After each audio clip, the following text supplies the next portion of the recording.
अस्सलाम वालेकुम नाजरीन, मैं हूं अमरीन बलोच और आप देख रहे हैं सूर्या न्यूज़ HD। आइए नज़र डालते हैं आज की अहम खबरों पर। सांगढ़ ब्यूरो चीफ मुबारक अली शेख पाकिस्तान मुहाफिज लॉ फॉर्म की जानिब से पाकिस्तान आर्मी के शोहदा को सिर्फ सलाम पेश करने के लिए अजीमुशान रैली निकाली गई। 13 जून बरोज मंगल 6 बजे शाम शहीदुल्लाह बख्श सोमरू पार्क से रैली निकाली गई, जिसमें तमाम मुहब्बतन मुअज़्ज़िज़ीन ने रैली में शिरकत की। रैली में मरकजी चेयरमैन राजा सरवर सोमरू ने शिरकत की। राजा सरवर सोमरू ने मीडिया से बात करते हुए कहा कि मेरी रेड लाइन मेरी पाक फौज, ममलिकत खुदादाद पाकिस्तान और अफवाज पाकिस्तान का दफाए ज़बान से भी करेंगे, कलम से भी करेंगे, वक्त पड़ने पर खून से भी करेंगे। इंशाल्लाह हमारी पहचान पाकिस्तान है। हम किसी शोहदा की कुर्बानी को नहीं भूले।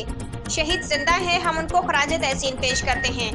वक्त आने पर पाक वतन पाक आर्मी के लिए हम अपनी जान भी कुर्बान करने के लिए तैयार हैं।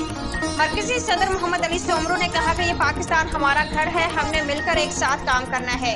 मरकजी जनरल सेक्रेटरी हाजी अब्दुल गफ्फार काजी, मरकजी सीनियर नायब सदर निसार अहमद अबड़ू, मरकजी नायब सदर मीर हसन करीम गोलू, सूबाई Sindh chairman professor doctor Mohammad Ikhlaq Sheikh, जिला चेयरमैन अबैदुल्लाह ब्रोही, जिला सदर अब्दुल मजीद, जिला senior vice chairman Mohammad Panhal Tareen, city chairman doctor Ghulam Nabi, city सदर नूर मोहम्मद ब्रोही, काजी इम्तियाज आमिर, अली मुगीरी, राहिल मंगी ने शिरकत की। पाकिस्तान मुहाफिज लॉ फॉर्म की पूरी टीम ने भरपूर शिरकत की, रैली को कामयाब किया। आज के लिए इतना ही। मज़ीद देखते रहिए सूर्या न्यूज़ HD।